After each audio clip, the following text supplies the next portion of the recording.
Alors, on commence avec... Avec l'inévitable exposition sur mai 68. Mais celle-ci est originale, parce qu'il s'agit des émeutes vues pour une fois depuis l'autre côté des barricades, écrit le Parisien. Exposition à la préfecture de police de Paris, consacrée donc aux événements, mais du côté des forces de l'ordre. On n'a pas l'habitude de leur demander leur avis sur tous leurs sentiments. Donc aux policiers qui étaient là, qui ont participé à la répression des émeutes, c'est précisément à ça que servent les uniformes, à déshumaniser les policiers pour qu'ils ne fassent un corps. Mais cette exposition, justement, compense ce travers. Il y a même une cabine d'immersion virtuelle qui permet d'être à la place d'un CRS qui se prend des projectiles. C'est virtuel, hein. Donc dépêchez-vous parce que cette expo est bientôt terminée. Ça ne dure que jusqu'au 25 mai de 9h à 17h à 2 pas de Notre-Dame, à la préfecture de police. C'est juste à la sortie du métro Cité et pas très loin non plus, sur la même ligne, au métro Odéon. Je ne résiste pas au plaisir de vous parler de cet autre article sur mai 68. C'est sur le site web de Libération, article qui donne à réfléchir sur l'évolution, certains diront même l'embourgeoisement de ceux qui ont fait mai 68. Parce que Libé raconte avec gourmandise que lundi dernier, il y avait dans le très chic théâtre de l'Odéon un grand spectacle autour de mai 68 pour célébrer, je cite, le tout est possible et ces jeunes gens qui tentèrent d'inventer une utopie.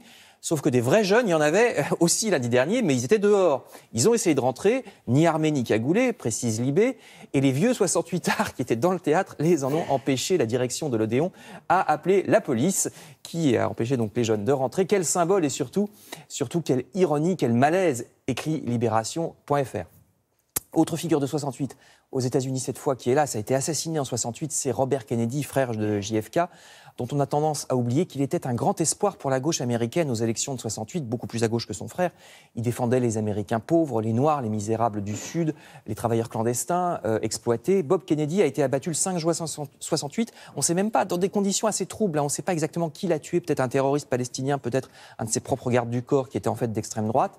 On n'est pas sûr. Bob Kennedy est l'objet d'une émission ce soir à 23h30 sur France 3, donc ne la manquez pas, ou en replay à partir de demain. Et puis, je reste aux USA avec cette étude américaine reprise par Le Monde, étude qui confirme à quel point on est sensible aux odeurs, même si on ne s'en rend pas compte. On a fait tester à l'aveugle, aux États-Unis, 3 parfums à des cobayes. Un parfum de supermarché, un parfum un peu chic et un parfum de grand luxe.